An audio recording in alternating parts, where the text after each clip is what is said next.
All right, what's going on, guys? Welcome back to Card Talk. I'm Ryan, joined as always by Tyler and Lou. And on today's episode, we are going to get into the LeBron Topps Chrome PSA 10 sales. We're going to talk about last weekend's playoff games and what those mean for cards.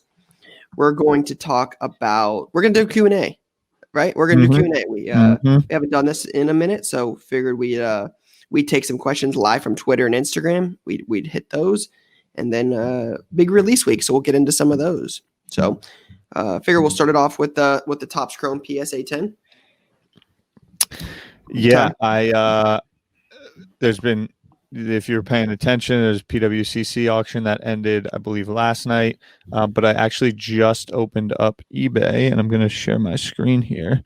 And it looks like there was a 30K buy it now last night as well, which just wanted to, I guess, kind of call light to it. It feels like over the last week, LeBron stuff, obviously with Jordan, the Jordan PSA 10, PSA 9s, PSA 8s have all been seeing a tremendous rise in sale price, and LeBron seems to be cruising with it. I believe as well as, is it the 2-2-1 as well? Is that the jersey one? That's Topps. Yeah, that's Topps. Yeah, that card, the first edition one, it seems to be also going. And so, I don't know if you guys have thoughts, Lou, Ryan. I think what we're seeing here from my purview is really some of these legends: Jordan, LeBron, Kobe. I think it was Ken Golden put out that tweet that was kind of pre those guys. There's not much maybe from the international markets as much of interest. But even so, on maybe some of the more institutional money, some of the VC money or family office money that might be coming in to purchase these things as store of value, these are my gut, the first places that they're going to, the rookies of those legends. And while for a lot of people, these are very high price points, comparatively so to other investments that similar institutions or financial vehicles might be me deploying against, they're not so. And I think that's where we're seeing a lot of the price action happening there. I'm not sure if you guys have thoughts, as well as watching LeBron last night.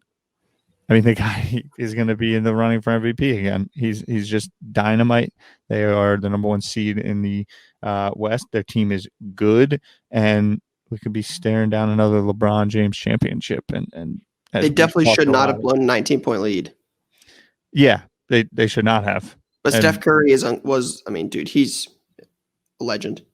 But Ty, this card has been pretty up and down the last year. I mean, this card had a pretty big run up when everything else did, like when the market got hot during, COVID the first time, like that end of July, early August period last year, right around the National, right? The National got canceled, but right around when it was supposed to be, went up real high. Do you remember how high it got last time? 23, I think. No, it really ran to like 15, 16. And then that was kind of like peak. And then it actually dropped and hit like a floor of around 9, 5, 10. There was like one or two sales, a couple sales sub 10, but that's kind of where it settled back in at. And since then, it's just been really going. Yeah, I mean, I think the big thing for me is like, let's go back 2 months. What's today? The 19th. So 2 months ago, there was an 11.5 sale on eBay as a auction with 34 bids. I mean, this is a double up in a 2 month period. I don't know. This doesn't intrigue me in terms of from an asset like that I would purchase. This is not up my alley. I'm not one to probably drop 30K on a LeBron card, so I'm not sure I'm the right audience for it. But with a card of that volatility, I definitely think it's a safe play long term. But is it safe at 15 or is it safe at 30? I don't know. Typically, like Lou's made this point before, and I think it's so well taken. If you're buying a LeBron at 30K, you're not super worried about if you're buying it and you're paying for it, and you're not super worried about that card 10 years from now, because you're not buying it to flip next week. You're buying it to sell 25 years from now, which is, I know, what something Lou always brings up. And I think that's a fair point. I think it's interesting where you say, and I've been thinking about this, talking about this in different areas of stuff, but it's almost hard for maybe someone like yourself who's been around, who's probably transacted that card both on the buy and sell side around $1,000, $2,000, like It used to at be cheap. volume, even cheaper than that. I mean, since you've seen it, you've probably seen that card go for $700, $800. Sometimes that knowledge and that information can almost block or make you hesitant at the current price point. It's almost like someone that take Bitcoin, for example, someone that was messing around and interested in Bitcoin, buying it and selling it when it was $6,000, $7,000, $8,000, now having their gut like, oh my gosh, I messed that up, blah, blah, blah, or it's not interesting at something like a $30 or $35,000 Yeah, because they know so much. A year ago, I posted this on Instagram yesterday. A year ago, I traded a Luka Tiger Stripe PSA 10, which at the time was about 9,200, for a Giannis Silver Min Gem. Right, it's right there, Ty. Yep. So I traded the Giannis Silver Min Gem and the LeBron Topps Chrome Refractor PSA 9. The Giannis at the time was a private sale at 4,500. That was the comp we used. The LeBron was a 46 or 47.50 on eBay. So 4,700 for a refractor PSA 9. And now I think the last LeBron refractor sale was 24K, 23K. It's just, it's such a crazy rise long term. It's like, it's hard to say, when you get the LeBron refractor at that value, it's like to pay 5x on that for a LeBron Topps Chrome 10 is just seems something I'm not, like I said, it's kind of like a sticker shock almost. Not saying it's not, right. It's just different. Totally. And it's almost people, someone was mentioning like cost basis, and if I was reading an Instagram comment somewhere like, well, I bought one at 20, so if I buy another one, then my average cost goes up. And it's almost like you're a lot of times prior knowledge can be detrimental to future decisions based on like just either blocking your gut or fresh perspectives. Sure. can be interesting, and you don't know new pockets or new money coming in, or in the same way the reverse, but it's interesting to sometimes you got to remove like your prior understanding and see things anew. And that's what I'm thinking about with the LeBron card, especially as you keep watching him. I mean, the guy we're gonna Space Jam hit all the stuff he's doing off the court, still gonna have multiple years. I mean, 3 years from now, we talk about that a lot. Like we've talked about that on many episodes. How about relevancy matters, right?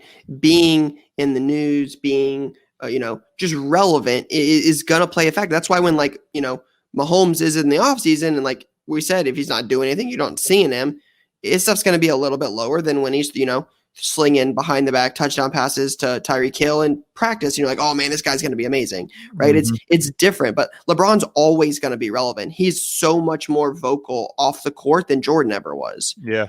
Right. He's always more media too. LeBron's got to be top 5, top 10 most recognizable human beings on earth. Yeah. I mean, he's known everywhere. His legacy is cemented, and at this rate, it looks like he's still continuing to build on it. Yeah, I'm intrigued by the card long term. If you're asking me if I'm going to buy one, no, it's just not for me. It doesn't intrigue me at all. Yep. I have some other cool LeBrons, but that doesn't do anything for me at that price. I hear you. Let's talk a little football. We lost Lou here. If you're watching, if you're listening, you don't know, but I don't know. Lou's been I feel like Lou's like he was game time decision with potentially he had a little stomach issue, maybe he had like a little pregame, wasn't feeling too hot. He came out, tried to go. The ankle wasn't feeling too good. He's back in the locker room right now. We're not sure. He's questionable return, I might say. Football this weekend. 4 good games, 4 sick games. And what'd you think? Give me a little bit of breakdown. We'll start here. We'll start here because we're just going to bounce around. Baker, Baker had the biscuit to drive down and win the game. And I thought they were going to get weird. I thought things were going to get weird. I thought they were going to do it. Yep. I for sure thought they were going to do it. I've said all along, I love Mahomes. He's my favorite player. I would love to see him win again. I think it's like you're going to get Mahomes is already there, but he's going to continue to get the Brady treatment if he wins this early. I mean, you're talking about if he goes to the Super Bowl again, you're talking they should have went the first year, the year he won MVP. They didn't. But at that point, he would have 2 Super Bowl appearances, a Super Bowl MVP, an MVP. I mean, he's going to be probably second in MVP voting this year. Behind Rodgers. Yeah, Rodgers is going to win it. Yeah. But yeah, 2 things I noticed from this weekend. The first thing is I'm like, I got to eat my words about Josh Allen. Have to, right? I said earlier, last year, I was like, what the hell are you buying Josh Allen for? Are you betting on him to win a Super Bowl? Or are you betting on an MVP? I'm not betting on him to win either, but they're good, man. They're gonna be good. They're gonna be the favorite to win that division. Yeah, he's good. So that's on me. Definitely didn't see him play enough, and he's the real deal. He's good, man. I watched him play, and he's good. So I'm super optimistic about Josh Allen's future. I don't like the Bills. I'm a Patriots fan. I don't like the Bills at all. I'm sure you're not a Bills fan, being a Jets guy. So I'm definitely not rooting for him. But Let's stay there on that convo because I think we went and Jason, I think this is a good clip to bring up from last episode. But we really talked about Josh Allen versus Lamar card and floor versus kind of ceiling, and what would happen if Josh won. Where would we see Lamar's card go from a downturn, and where would we see Josh's go? I kind of had the approach of Josh has a higher upside because he hasn't gotten some of these accolades. And I think that immediately after the game, we're going to see that and feel that. I don't think we're going to see the drop off that we would have seen if Josh played not as well. But I think we're going to start to see people. I mean, people are talking about the Bills. Now there's going to be a tough game that they got next week. But to be said, like, he's legit. Yeah. And I think going into the offseason, there are more questions about the future of Lamar Jackson than there are about Josh Allen. Sure. They're also in a much easier division. Who's that? AFC Lamar? East is the Bills. The Bills. Yeah, I mean, like the Browns, Ravens, and Steelers all made the playoffs, right? Like that's a good division. If the Bengals get weapons and a line, they could be decent. I like Joe Burrow. Mm-hmm. That's a tough division. Dolphins, you're not really sure about. Is Tua the guy? Are they going to trade for Watson? That kind of discussion came up that Watson would go there. Mm-hmm. No offense, the Jets don't look great. Patriots don't look great either. The AFC East has got to be the Bills for the foreseeable future. So yeah, that's one thing I noticed. But the other thing that stood out to me is just bigger picture.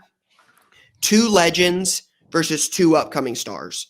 And one of each is going to play for the Super Bowl. Like, you're not going to get Brady versus Rodgers in the Super Bowl like you could if he was still on the Patriots. You're going to get a young superstar in Mahomes or Josh Allen. One of those 2 is playing for it all. And then the two of the GOATs, 2 of the best 3 quarterbacks in the last 15 years are playing for a shot to go to the Super Bowl. Brady trying to prove that it wasn't Bill Belichick. He's got some superstars there, let's be honest. And then Rodgers trying to get there without any first round offensive skill position since he's been drafted. Like, there's a lot of storylines going into it. Like, who needs it more, Rodgers or Brady? Rodgers has got 1, Brady's got multiple, but Brady always had Bill Belichick. Who needs it more, right? And in the same breath, who needs it more for Josh Allen and Mahomes? You would likely say Josh Allen because Mahomes has already done so much. Mm-hmm. I don't want Josh Allen to be that answer. Lou and I have been very upfront about that. We don't want Josh Allen to go. But yeah, just the storyline about the future generation versus, what we would assume is the past at this point with Rodgers and Brady. One of those matchups being there, I can't freaking wait. I hope. Now that I think about this, I hope it's Brady Mahomes. Yeah, Brady Mahomes. The storyline, because I kind of called it, and it's gonna be that. Yeah, Brady Mahomes. It's really almost like a consolidation of legends versus a diversification of legends, is what I would say. Is if we get the Brady Mahomes, it's like I mean, the NFL is just clamoring for that. Brady just goes to another echelon of unreal. That would be huge. That is now that I think about that there's not a better matchup than Brady versus Mahomes. The passing the torch, man. The guy that has been the best for so long. I mean, his 14th title conference championship game. 14th. He's played 21 years. Yeah. And then Mahomes, the guy that's had so much success early on that people compare to Brady. I mean, that would be I think awesome. Brady is the biggest miss for me in the last 3 years in cards, because I don't even know if I ever searched for a Tom Brady card. I don't even know if I ever looked up what was good with the Tom Brady card. And I mean, if you're talking about a long-term card to hold, like his true rookie, he's got another couple years in him. They're going to be better. That kid Smith was unreal on defense. And he's got talent all around him. But Jason, thank you. Jason dropped this in real quick. A little, back it up a little bit. Lamar price for his base prism, Jason, is his rookie card, dropped from $875 to $685. It was selling for post game. Josh Allen base PSA 10 went from $910 pregame to $995. It's hovering around $1,000 card. Month ago, Josh Allen was $450. Jason's referencing here.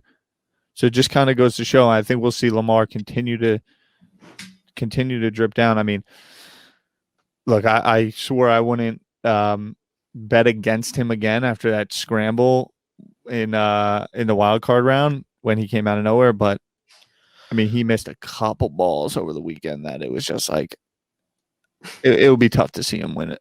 It would be hard to see the improvement that he needs to improve to win a Super Bowl, in my opinion, from a throwing quarterback position. I just want to point out that, hi guys, I'm here. I want to point out that Tom Brady was a $1,700 card this time last year. And Bowman that card, Chrome the Bowman Chrome. Yeah. And that card is now a $12,500 card. So the Legends thing, Tyler, I'm with you, by the way, because I was looking at, I took the step that you didn't take to look, and I was like, nah, which is the dumbest thing of all time. So obvious. It's so obvious. The Legends thing is so obvious, and it's so upsetting.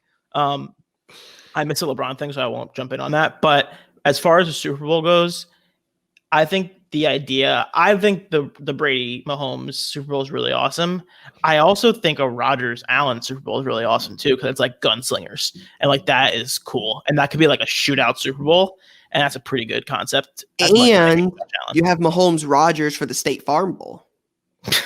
That would be yeah. There's State Farm's got for that to happen. The only people who thought about that until today was Ryan and the State Farm. Yeah, they're like clamoring. They got to send what's his name? Who is the dude that gets hit by the car? Oh man, what's his name? They call him like Misery or something. I don't know. They got to get him on the field. That's Allstate, bro. That's their competitor. Got it. Those are good commercials. Listen, it is. Those Chris are good Paul commercials. and Carlton from. Yeah, I was just thinking about how I'm stacking Michael Porter Jr. 10s over here. Meanwhile, I didn't even look at a Brady card. 1,700 is pretty crazy though. 1,700 for a base of 12K is a lot. Yeah. Who are you picking this weekend? Who are you picking? What's Super Bowl matchup a week from now? I got Brady Chiefs. Is what I'm sticking with my original guns. Bucks Chiefs for sure. That dude Smith is a player. I mean, on defense, middle linebacker for the Bucks. What's his name? You mean Devin White or Levante David? There's two dudes. Is his last name White? I keep calling him Smith. White. Yeah. The guy who had 2 picks. Devin White everywhere. from LSU. Monster. Yeah, Levante David and Devin White. Devin White's a beast. White Smith. Yeah, monster. Yeah. Cool. That Bucks Chiefs. Yeah, I don't think there's you tell me any of those teams win this weekend, I'd be like, damn, that's gonna be a good Super Bowl. Yeah, we're set up really well regardless. The best 4 teams are left. The best 4 teams are here, and the best 4 teams are gonna fight it out to see who the real best team is. For sure. I think Chris Godwin has a monster game in him. He's been dropping balls. He dropped that tutty before half. He's typically surefire. Brady's going to keep going to him. I think he's got a monster game in him. Antonio Brown's hurt a little bit. It seems like. But they just tweeted before we went live that it was nothing serious. I like the nothing serious. So, cool. Should we get into a little Q&A here? Can I ask you a quick question? Would you rather have a LeBron base 9 or a Brady base 10? Bowman or Tops? Like, Tops Chrome LeBron PSA 9, which is around 75, or Brady 10 for 12. So, Lou, let me ask you this. I'm gonna edit that. Would you rather have a LeBron Tops Chrome 9.5 at 11.5 grand, or the Brady Bowman Chrome PSA 10? Which would you rather have? 9.5 or a 10? I'm asking you guys. LeBron. Personally, if you're asking me personally, I'm answering it only in terms of value. Yeah, what's the best use of your money? LeBron. Interesting. LeBron. That's very, very interesting. LeBron. Yep. Yeah. I would say Brady, but that's very, very interesting. Really? Why? Because a top 2 quarterback of all time is like really interesting. Yeah. The PSA 10 is the brand, so I understand that's the and it's almighty. A top 10 50. Brady's. I gotta get one. Let's wait for the offseason. They'll go down again. I think the LeBron BGS 9.5 Gem Mint being $14,000 below a PSA 10 seems like a value. If you're telling me this LeBron card is here to stay and these prices are sustainable and they're gonna stay a year from now, then that seems like a value. PSA 10's the card, I understand that, but a 9.5 Gem Mint on Becket for under half, I would take the Becket 9.5 at the value of the LeBron. Yeah.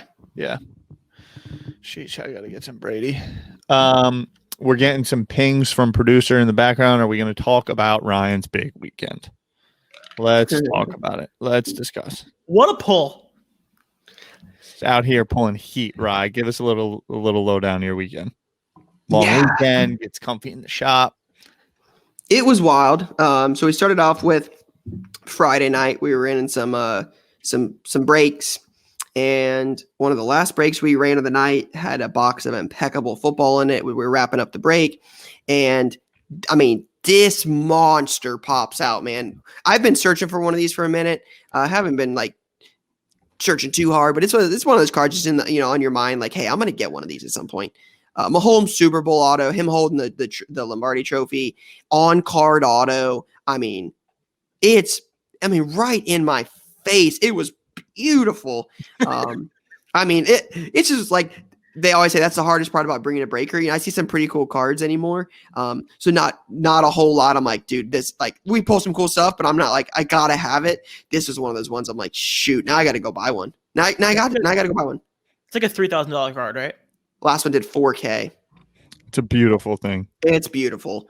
So that was cool. Friday night, came in Saturday, busy day Saturday, but nothing crazy. Then we come in Sunday. One of our regulars comes in. His name's Jordan, super nice guy. He came in, decided to rip a box of Immaculate. There's a video posted on my Instagram page. If you want to check it out. We always have a rule in shop with Immaculate. I do it anytime I break.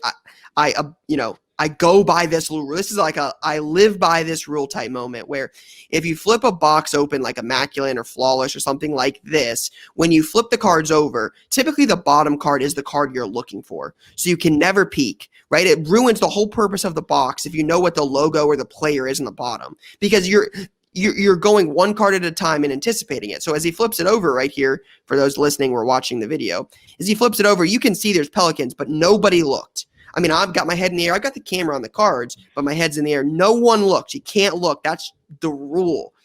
So then he flips it over, and then he goes and goes card by card real slow. I mean, this is a $200 box. So I'm nervous, and it's not mine.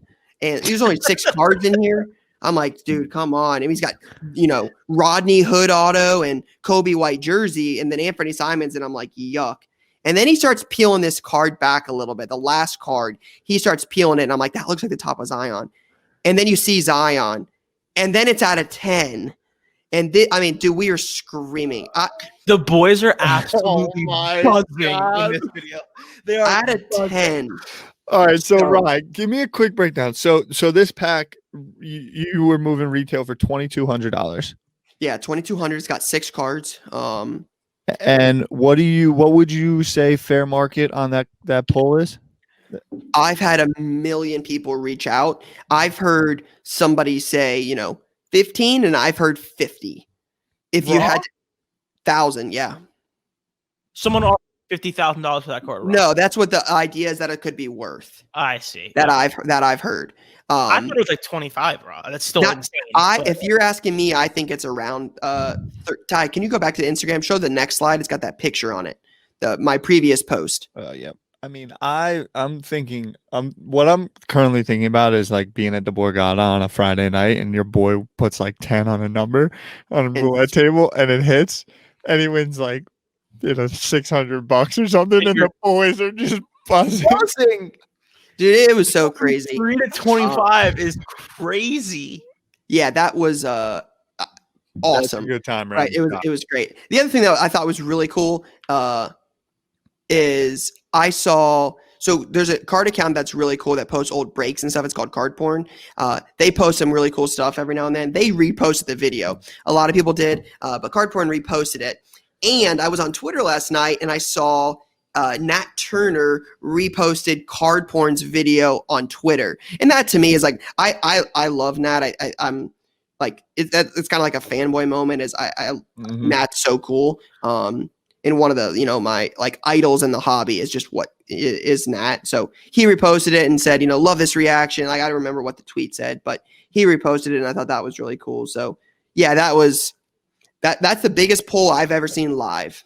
So yeah, that's amazing. It was nuts. Fun. Well, congrats on that. Well deserved, and keep doing your thing. Now, on to some Q&A. Let's rock. All right, so I'm going to pop open we threw a little something out on Instagram and on Twitter, I believe. Instagram at Card Talk Pod. Same deal on Twitter. I think this is worth pointing out. There's a bunch of good questions here. Mhm.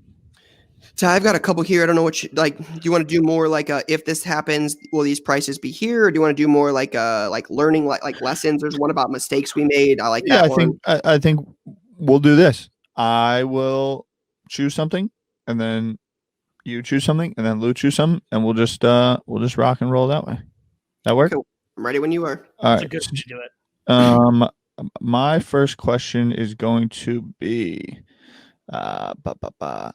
thoughts on investing into PSA 9s instead if you can't afford 10s.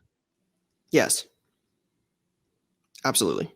We've talked about this with a lot of things, but the concept is the same. It's no different than the argument that when the main card becomes so expensive, i.e. the Jordan PSA 10 Fleer rookie, you start looking at the Jordan sticker rookie or the second year Jordan rookie or the second year Jordan Fleer. Like, you find the alternative. So when Brady Chrome gets too high, you go to the Brady Bowman, or when the LeBron Topps Chrome 10 gets too high, you go to the LeBron Topps or the LeBron Bowman. You find an alternative. It's the same concept with 10s versus 9s. The average consumer gets priced out of the main card, so you find a second alternative. I was buying LeBron Topps 9s. The same argument. I bought 6 of them. I remember buying 4 of them off of a friend at a show in January last year. The end of January, a year ago today, I bought 4 LeBron Topps PSA 9s at $165 piece. Yeah.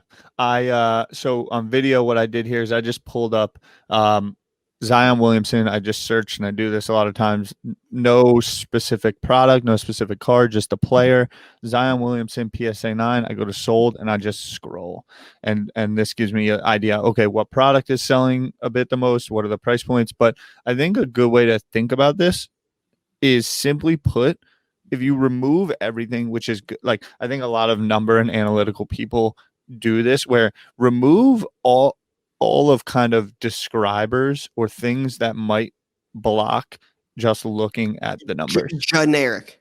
Right? Like, don't, As yeah, exactly. broad as possible. So like card A, Yep. right? Just call it card A, not Zion Williamson select PSA 10 or Zion card. And then you're able to just think about percentages.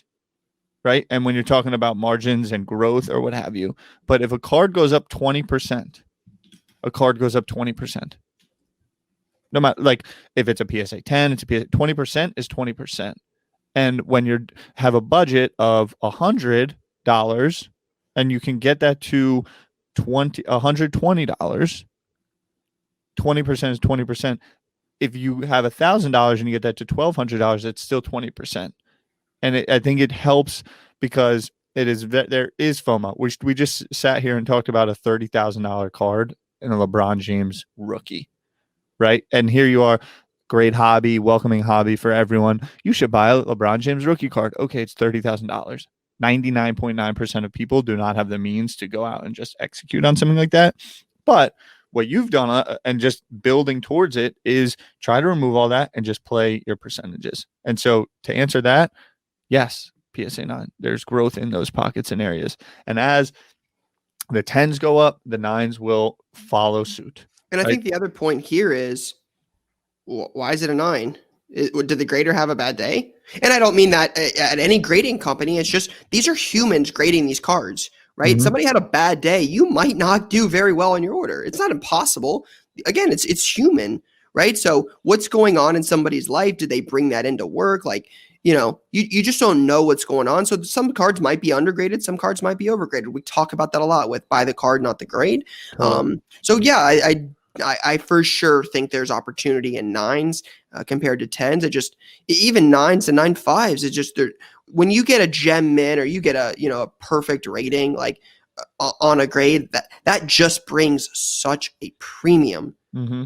Yeah. And I'm just scrolling here for video just to show, I mean, there's a full page. Yeah, like the Zion PS9 Prism. This is all yesterday. Scroll up right there. That's a great example. There's a $217 and a $200 Zion Prism base rookie. That's a $700 PSA 10. That's less than a third of the price. There is there's no way you can argue that there's not value there if you believe in the PSA 10 at the current price. Mm-hmm. Even if you believe that PSA 10's at 500, you're still under half. Yeah. Yeah. Lou? I don't think that applies with Zion because there are approximately 14 gazillion Zion 10s and there's approximately 28 gazillion Zion 9s. So I don't think that same lesson applies with Zion specifically, but I agree with you I generally agree that 9s play, right? Specifically, they play a lot with a lot of the prospecting stuff because people want to buy cards for $40 to $80 and they want to sell them for $100 to $140. And so that's where I think those things play. But that's where tools like Card Ladder or Market Movers come into play, and checking PSA reports and all that stuff. You have to just do your research and understand, like, all right, realistically, if there's X number of 10s and Y number of 9s, what's my upside on this card? And you have to do it, and then you have to check other cards that are similar like that, right? Like you could say, all right, what's the realistic upside of a Luka 9 of a Zion 9, taking a look at Luka 9s and understanding Trey 9, and you have to just do all of that. And that all comes with time and understanding how this stuff moves around. And that, quite frankly, you'll never know that until you go through the cycle a few times. So all that stuff helps, but 9s play in the right situations. Zion not being one of them. You know where I think 9s play in the right situation? Pokemon. Yeah, because it's so rare.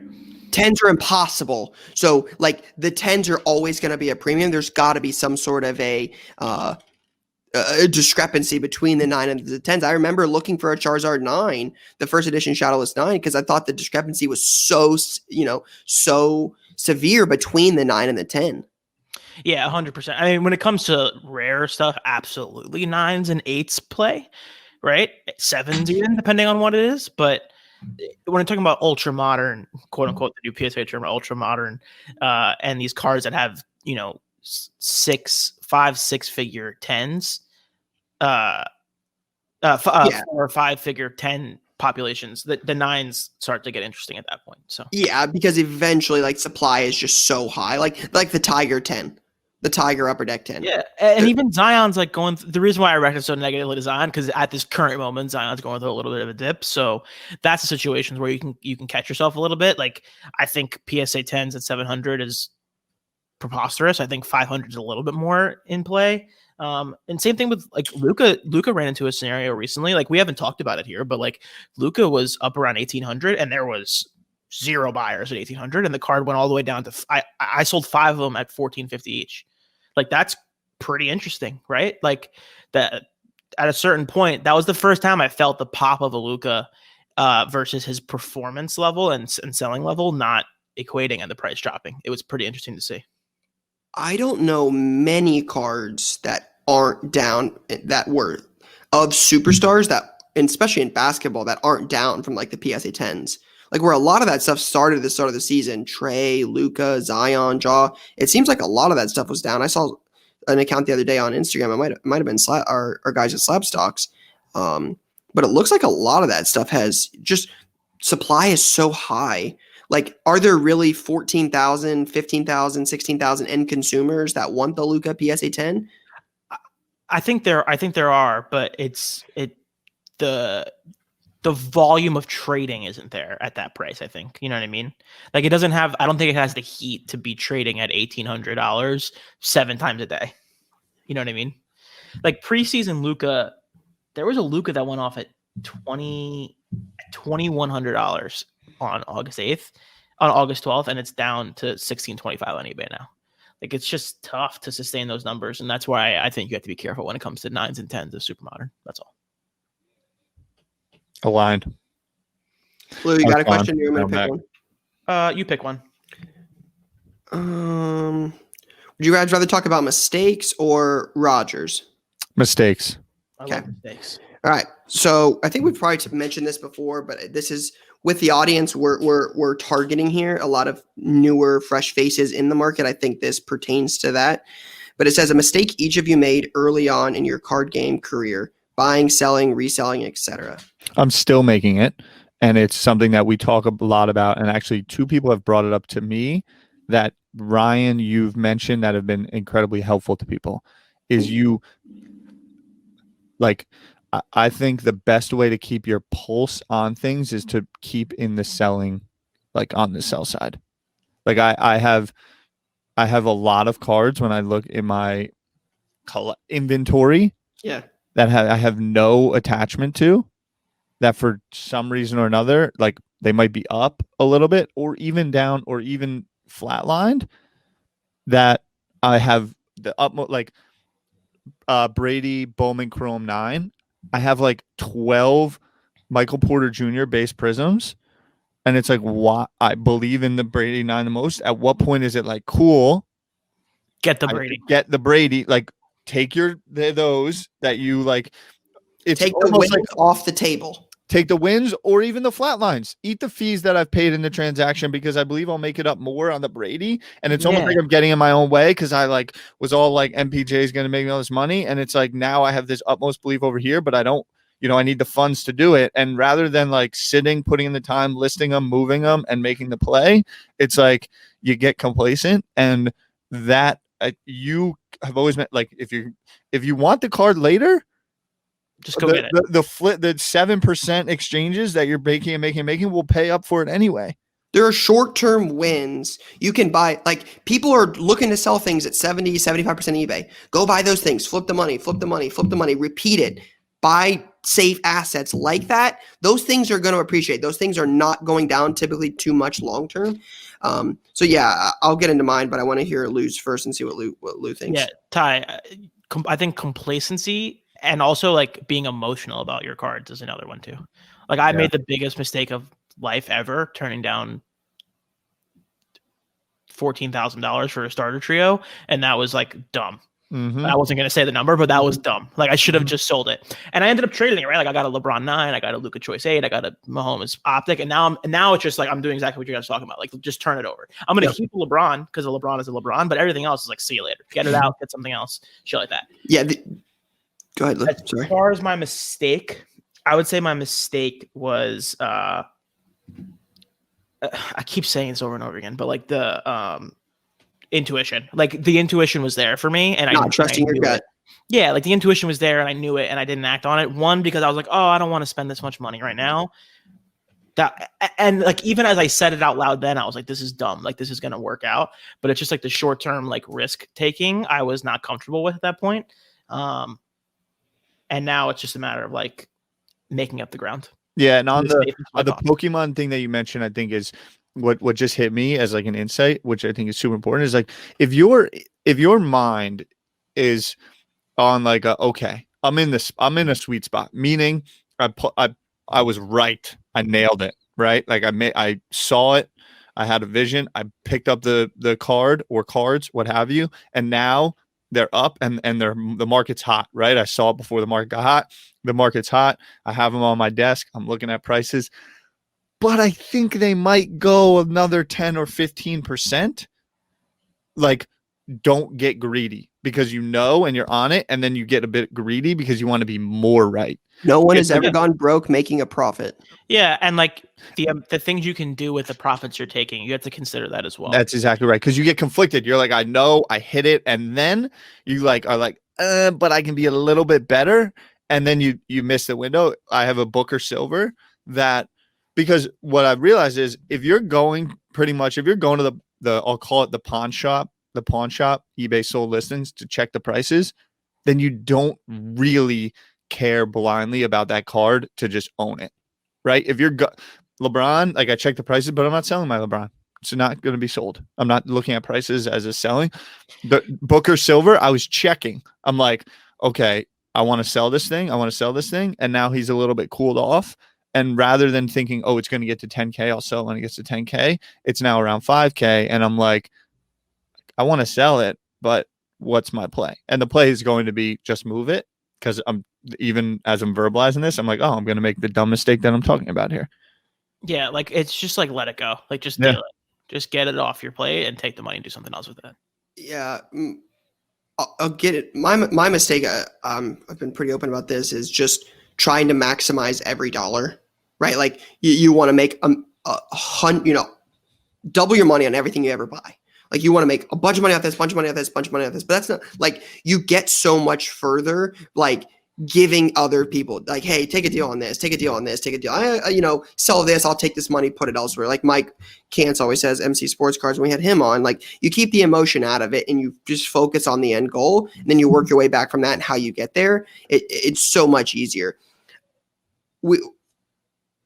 I mentioned this in shop the other day, but like I had a lot of like football is the sport I prefer to do the most. Like I prefer collecting that. And like the start of the season, I had a bunch of football stuff, right? I got a whole 3-row box of like QBs. It's like a couple Josh Allens, a bunch of Sam Darnold. It's got some Haskins. It's got some Kyler, some Daniel Jones. Like think of all the guys in 2019 that were selling for a decent amount of money, right? The whole FOMO argument going into 2019 season.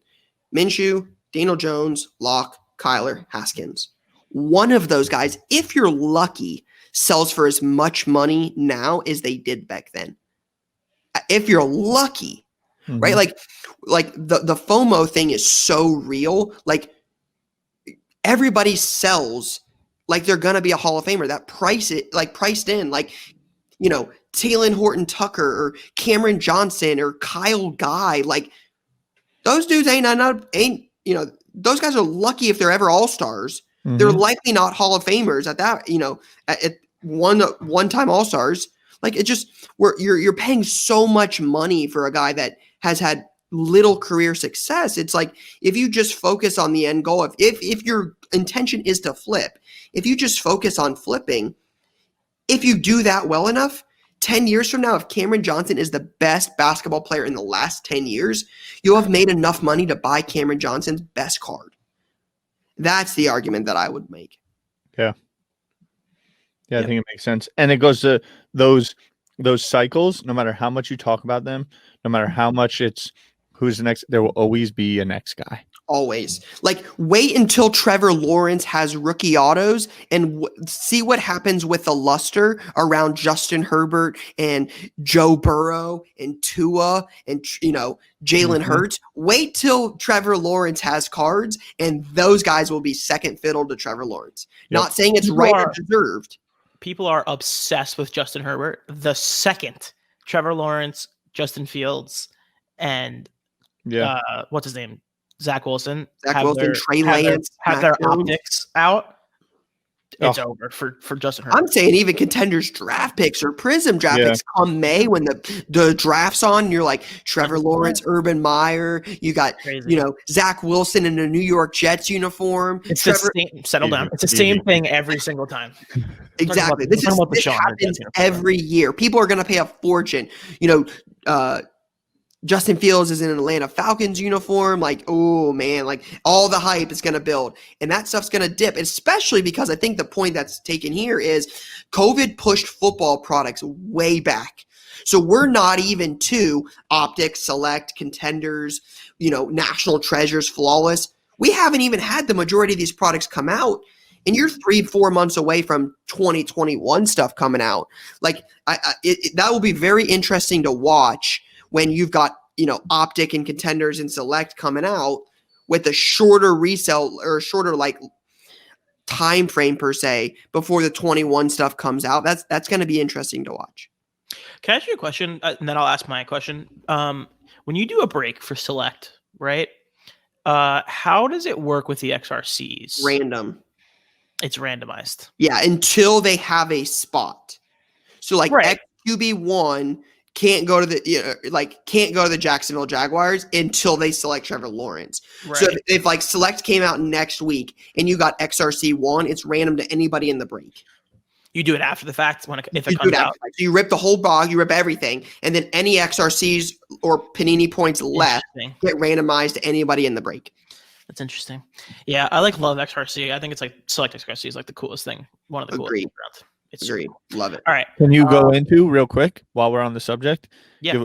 Explain what you just talked about. Explain the XRC. Panini does a wonderful job with this, but what they do, what Lou's talking about here is like select like 2020 is about to come out. It'll have Joe Burrow, it'll have Justin Herbert, Tua, it'll have all those guys. What Panini does is they throw redemptions in there for next year's draft picks. So it's QBs, running backs, wide receivers, tight ends, and defensive players. And it goes typically 1 through 5. So QB1, QB2, tight end 1, 2, 3, 4, 5, wide receiver 1, 2, 3, 4, 5, etc. And then what that does is that links to correlates to a draft pick in the upcoming draft. So theoretically, let's assume it's going to happen, but QB1 is Trevor Lawrence. QB2, you could buy thinking it's, the New York Jets taking Justin Fields or Zach Wilson. You could speculate. But whenever that pick happens, Panini sends you that XRC of who that player aligns with. So they, make them and then release them later in their NFL uniforms. It's typically one of the first, by the time Panini gets them to you, it's typically one of the first NFL jerseys out, and it releases the prior year. It's a really, really cool thing. They've got base, they've got tie-dye, they've added 25, gold out of 10, black 101, and then they also have autographed versions as well. And those typically aren't tight end 1, tight end 2. Those are typically for the first 5 draft picks. So autograph 1, autograph 2, autograph 3, autograph 4, autograph 5. Autograph 5 would be the 5th draft pick overall, regardless of who it is. So it's a little riskier there because those bring a premium, and you don't know if, pick 5 is going to be Sewell, the offensive tackle for the Oregon, who ends up as a Bengal, or Justin Fields, to the, Lions who traded up or whatever and got the pick at 5. So there's some risk in the autographs, whereas the other one's linked to a specific position. When I talk about it, I always use 2016 football as the example of how crazy it could be. Cause like the Mahomes XRC costs more than his base. It's like 11 grand right now for a PSA 10. And he was QB2, right? So like you thought you're getting everyone's like, oh yeah, exactly. You want QB1, and then it ends up Mitch Trubisky, or like someone who got QB3 got Deshaun Watson. Like that's crazy. Yep, and that was the thing because I remember this when I thought Watson was going to end up being the second quarterback taken. Right. So I'm like, ooh, you go after Watson, because Watson was the guy at the time. Exactly. So like you're going after Watson. So you're going, I'm going for QB2, and then it becomes Mahomes. Yeah, it's crazy. Especially because like one will be Trevor the clear-cut one. No, he became the high end pick because he had like a good draft process. Classic draft process. Yeah, I think it was Mahomes at 10 and Watson at 14. Yeah, that was the rule. It was always going to be. The whole thing was like Deshaun is this like low, high floor prospect, blah, blah, blah. And then the Chiefs were like, we're taking Mahomes, which is crazy. Anyway, all right. My question is, we'll keep it quick. We could just focus on Ryan for this one. What are you looking for as someone who's never graded before? What do you look at when you're getting ready to submit? And that question, let me pull up who that question was from. Becket subgrades. The 4 things Becket tells you they grade on. Yeah, explain that real quick. Yeah, so as someone that grades mostly with PSA right now, I'll give you kind of the things I'm looking for. So first thing is going to be eye appeal of the card. So you're looking at 4 subgrades on the card. You're looking for centering, edges, surface, and corners. So first thing I'm looking for, from what you can tell, like let's say Prism 2020 Joe Burrow base, is the card super off-centered? If it's super off-centered, I'm typically not expecting it to get a 10. Eye appeal will end up making it a 10, so I'm looking at that first. Does it have a scratch? Does it have an indent? Any sort of mark on the surface that can't come off with a microfiber, like a fingerprint per se? How do the corners look? Can you see white? Is there any sort of ding, any sort of crease on the corner area? You look there, and then you're looking for the edges, right? Any chipping around the edges. Chipping being on paper cards or something like 1985 Topps or 1971 baseball, where they're all black borders. And if you see any white around the edges, that's common with those cards because they're all black borders, things like that. So typically I'm taking the 4 subgrades Becket tells you: edges, surface, corners, and centering. And I'm seeing what those things look like on a card. And then what do you think is the hardest thing for someone who's new to get better at observing and noting? Centering. Mm-hmm. Yeah. Edges and corners are pretty straightforward. Surface is pretty straightforward. Centering, I think that's hard. You get enough light. At the side. Yep. You get enough light and, a magnified lamp, which is what I use. You can see a lot of the things like that would be like factory defects, like a indent, a bump, a ding, a scratch, something like that. You can see if there's any dings on corners. You can see how the edges look. You can see those things. The centering is just how the card was printed. That's not necessarily something that could be controlled by like a human. That's a computer printing those.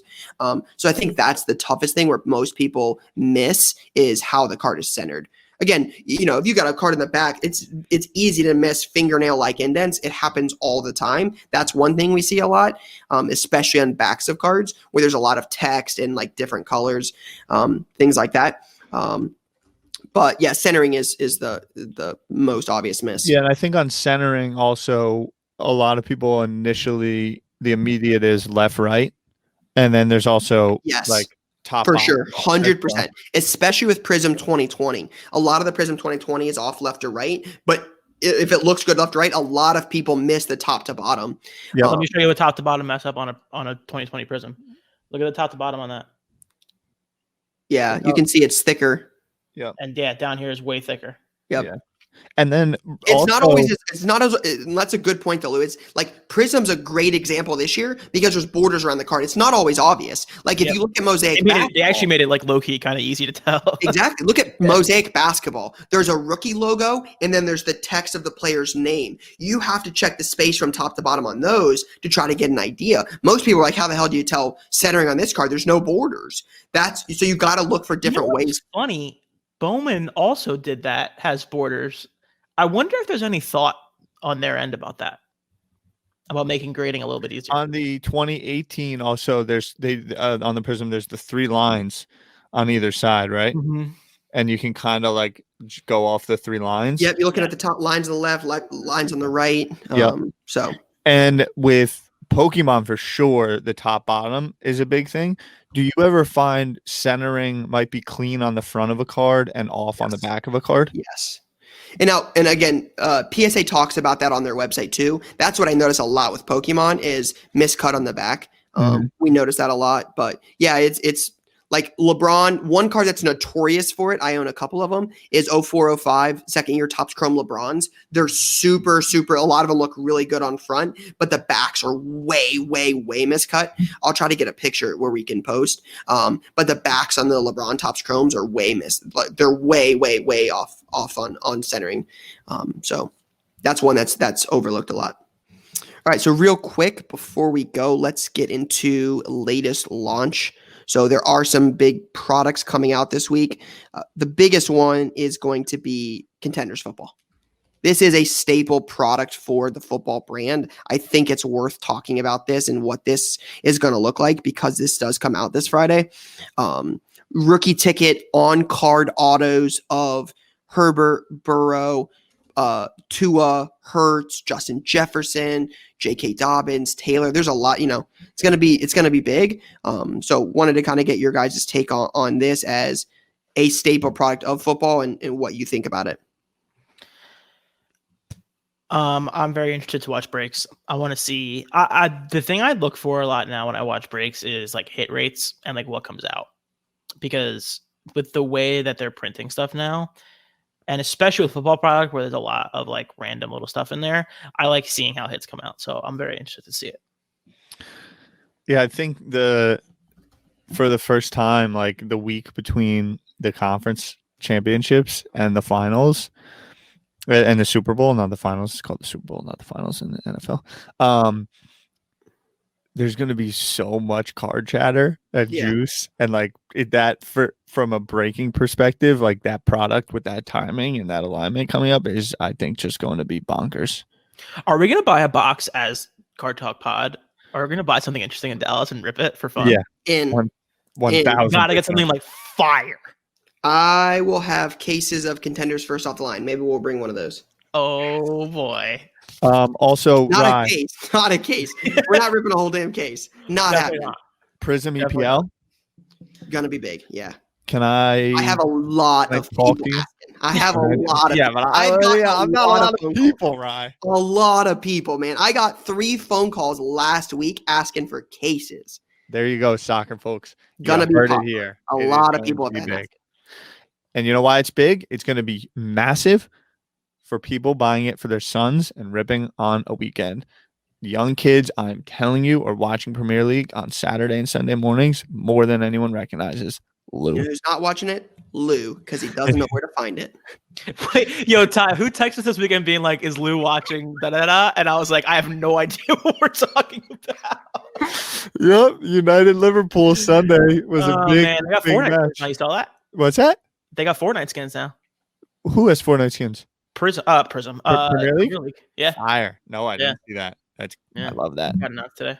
All right, we'll post the rest of the upcoming releases for latest launch on Card Talk on Instagram, so make sure you guys check that out. But that is all we got for this week, guys. We'll see you next week, and then it's Dallas. Yeah.